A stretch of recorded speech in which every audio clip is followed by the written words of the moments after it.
Hello everyone, అందరికీ నమస్కారం. ఈరోజు వీడియోలో అరటికాయ ఫ్రై ఎలా చేయాలో మీకు చూపిస్తానండి.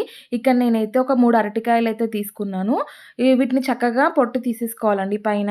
ఒక బౌల్‌లో మనం కొంచెం పసుపు ఇంకా ఉప్పు వేసేసుకొని, అలా వాటర్‌లో మనం ఇలా పీల్ తీసేసాం కదా అరటికాయని, అలా సన్న సన్న ముక్కలుగా కట్ చేసేసుకొని అందులో వేసేసుకోవాలి.